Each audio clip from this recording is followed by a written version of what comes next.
Hello, today is Force Family Fun Friday, July 25th. Welcome to episode 480 of Fault Lines, the National Security Institute's podcast that gets you quickly up to speed 3 times a week on the national security and foreign policy debates shaking up America. I'm NSI Senior Fellow Morgan Vina. I'm joined today by Deputy Executive Director Martha Miller, Advisory Board Member Lester Munson, and Senior Fellow Matt Hayden. This week, the White House released America's AI Action Plan, accompanied by 3 executive orders, marking the most consequential artificial intelligence policy development of the Trump administration to date. The plan, released with much fanfare during a White House summit on Wednesday, complete with top industry leaders. It includes 90 federal policy actions across 3 pillars, including accelerating innovation, building American AI infrastructure, and leading in international diplomacy and security.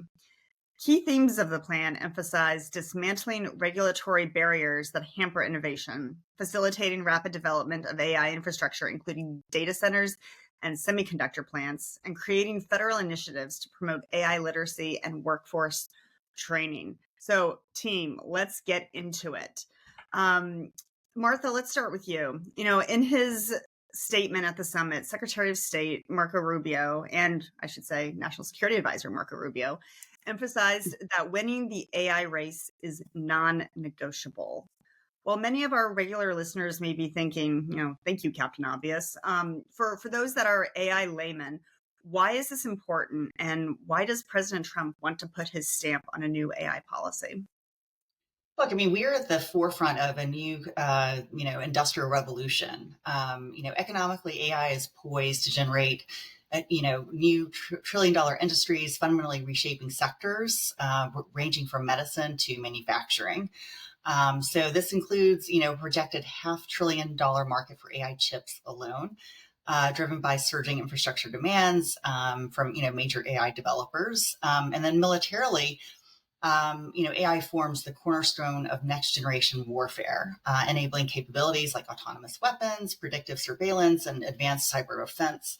So, leadership in this area translates directly to a decisive strategic advantage over adversaries, much like air power is a strategic advantage as well.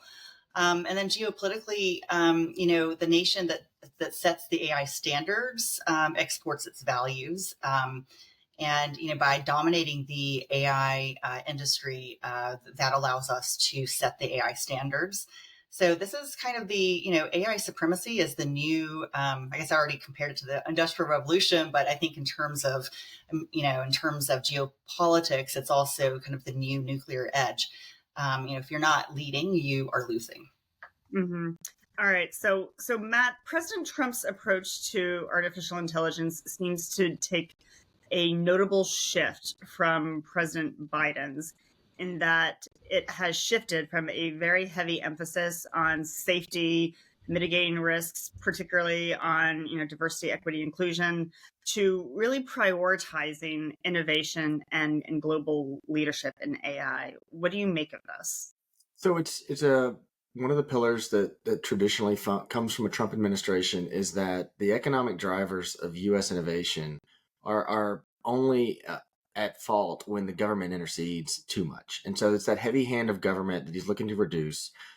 Just as Martha highlighted, the AI supremacy need is truly just it's domain. And the challenge with that domain is, unlike something we would see in air, space, sea, even in cyber, the government's role is largely in the commercialized aspects of AI, and the efforts that are put forward really need to have a front door for the government to go through. And so rather than have that front door be, here's how we restrict, here's how we control AI, the front door the president's putting forward is, this is how, if you have any problems with innovation, if you have any needs to spark the American insights here, this is what our front door is for. And it creates an umbrella for infrastructure and workforce, all the different needs to hit those successful marks. And so that's why the difference in opinion. One was, industry's going to do what industry's going to do. We have to protect the needs for governance, and that was the Biden approach. The new President Trump approach is largely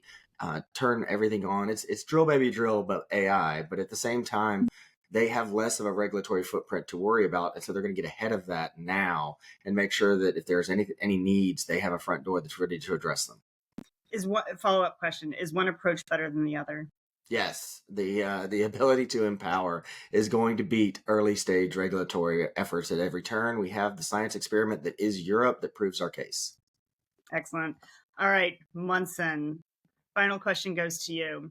The White House has really thrown its doors open to the non-traditional tech companies and startups in a noticeable way. We see a lot of tech leaders in the national security space at this point being hired to senior positions at DoD, the White House, State Department. And it really demonstrates that AI policy is not just for show in this administration. And the plan really leans into a market-driven approach, relying heavily on private sector innovation while using government mechanisms like procurement and funding to steer development. So what does this shift mean, in your opinion, for U.S. industry? Morgan, great questions, great topic. I think we're not going to answer any of them. No, I'll answer them.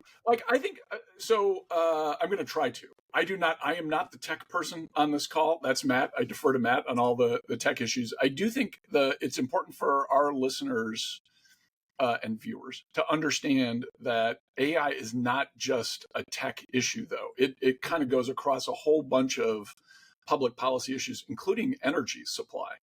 Right? You can't have AI without these huge data centers. You can't have these huge data centers without massive energy infrastructure and very reliable energy sources. And so the administration, to their credit, is making changes across a whole range of sectors, particularly including the energy sector. And I would highlight someone who I don't think he was tangentially involved in this rollout.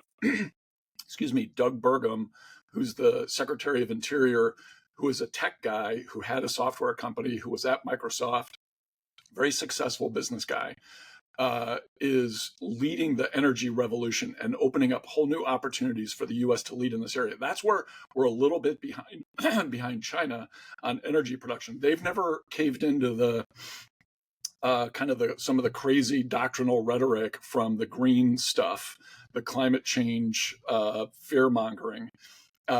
China has just pushed on every front to develop its energy resources. We need to do the same thing. We're starting to do that.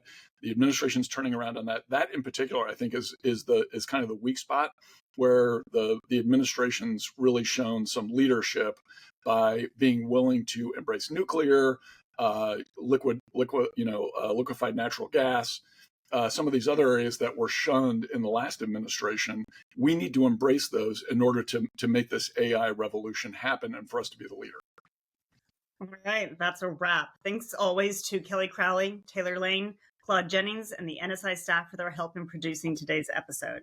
Join us on Monday, July 28th, for another episode of Fault Lines, the National Security Institute's podcast that gets you smart fast on the national security and foreign policy debates shaking up America.